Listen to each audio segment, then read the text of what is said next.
कारी जिल्हा परिषद शाळेचे छत वादळी पावसात उडाले. शाळेचे मोठे नुकसान.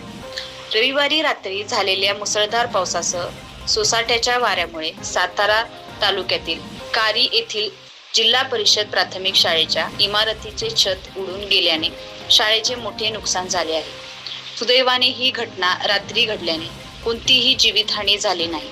सोमवारी सकाळी ग्रामपंचायत कर्मचारी अण्णा मोरे हे बागेतील मोटार दुरुस्त करण्यासाठी जात असताना त्यांना शाळेचे उडालेले छत व झालेली मोठी हानी निदर्शनास आली.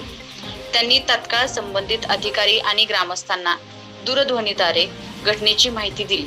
घटनेनंतर ग्रामस्थांनी घटनास्थळी धाव घेत पाहणी केली. प्रशासनाकडून नुकसानीचा पंचनामा करण्याची प्रक्रिया सुरू असून शाळेच्या इमारतीच्या दुरुस्तीसाठी आवश्यक ती कार्यवाही करण्यात येणार असल्याची माहिती मिळाली आहे. या घटनेमुळे विद्यार्थ्यांच्या सुरक्षिततेचा प्रश्न ऐरणीवर आला असून शाळेचे शैक्षणिक कामकाज सुरळीत करण्यासाठी पर्यायी व्यवस्था करण्याची मागणी पालकांकडून होत आहे.